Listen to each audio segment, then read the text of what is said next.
তারকাদের উদ্দেশ্যে তিনি লেখেন, প্রিয় বন্ধুগণ, সালাম ও কৃতজ্ঞতা। আপনাদের আজকের পারফরম্যান্স ও গ্রুপের কথা পড়ে শোকের মাসে জানাই অভিনন্দন। সেই সঙ্গে জুড়ে দেন 8টি পরামর্শ। রিয়াজের কাছ থেকে এমনটি আমরা আশা করিনি। তো রিয়াজ বাংলাদেশের একটি স্বনামধন্য নায়ক ছিল, কিন্তু তার এই কর্মকাণ্ডের কারণে তার সকল মান সম্মান এখন বেঁচে গেছে। আসুন আমরা যায় যায় দিনের এই পত্রিকার এই প্রতিবেদনটি দেখি কেমন হয়েছে, দেখি কি বলে। 1. আমি বিশ্বাস করি বঙ্গবন্ধু কন্যার হাত ধরে আলো আসবেই। 2. সময়টা আমাদের প্রতিকূলে। 3. আমাদের যুদ্ধটা দীর্ঘ হবে এবার, তাই শক্তি ও মনোবল ধরে রাখতে হবে। 4. এ সময় কাউকে আঘাত করে কিছু বলা যাবে না। 5.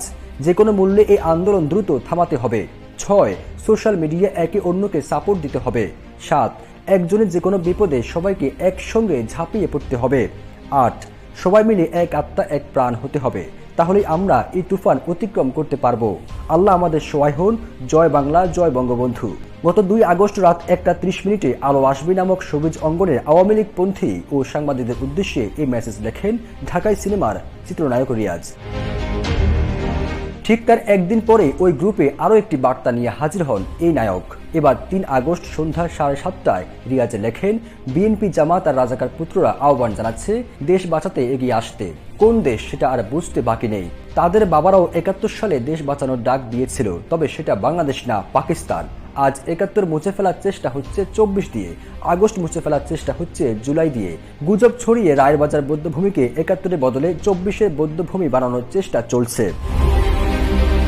এরপর রিয়াজ আরও লেখেন, সরকার বিরোধী সব অপশক্তি যেখানে নানাভাবে সক্রিয়, তখনও অনেকেই এটাকে শুধুমাত্র নিরপেক্ষ ছাত্র আন্দোলন ভাবতে পারে, কিন্তু আন্দোলন প্যাটার্ন এবং ধ্বংসাত্মক কর্মকাণ্ড প্রমাণ করে ছাত্রদের ঢাল হিসেবে ব্যবহার করে জাতির পতাকা আজ খামচে ধরেছে সেই পুরাতন শকুনেরা।